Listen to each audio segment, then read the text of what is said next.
language assessment, you are looking to be able to assess vocabulary, grammar, phonology, and discourse.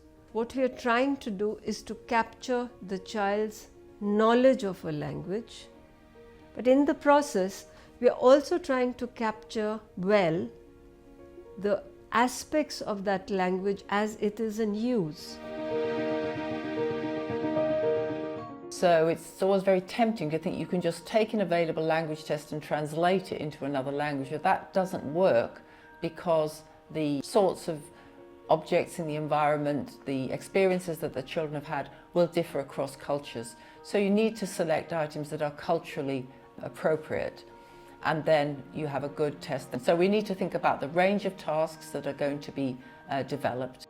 Then if you're going to use pictorial materials, again, they need to be appropriate for the culture, but also they need to be nameable items, very easy to name. So you don't want a language test to be hard because something about the picture makes it not nameable. It shouldn't be ambiguous, it shouldn't be confusable.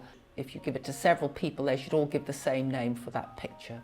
So there are a number of different aspects of a test that need to be considered. Fundamentally, you need to get the items right, and that's something that requires some skill, but can be easily done if you know what is usually in the environment of children of different ages, by which I mean home environment, school environment, book environment, and the culture outside of them.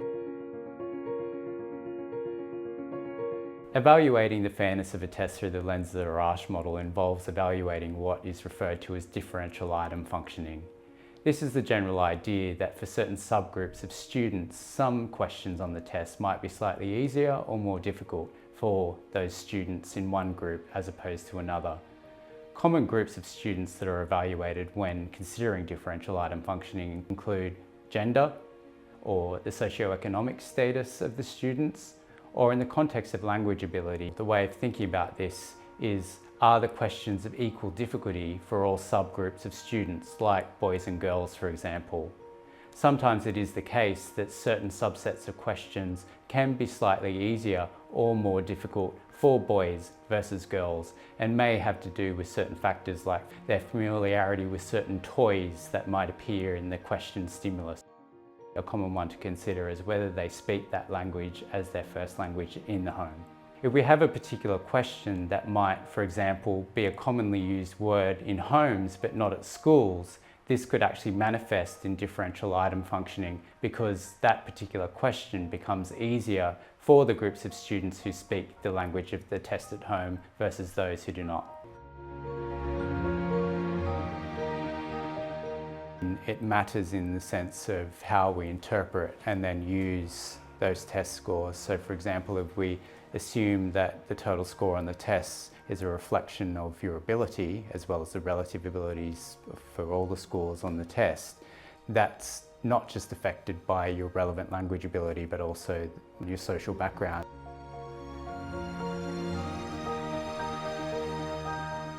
In developing language assessments, researchers first and foremost need to be acquainted with the need for psychometric validity, which often means they need to be derived from the context and from the culture in which they are meant to be delivered. It's important to consider because when we interpret the scores from those tests, if we were to make the assumption that a particular score on the test in one language, for example, is equivalent to the same score in another language, that this kind of interpretation can be confounded by bias in the test. So we are really looking for a good language assessment that captures that entire variety from the easy to the mid-level difficulty to the really difficult.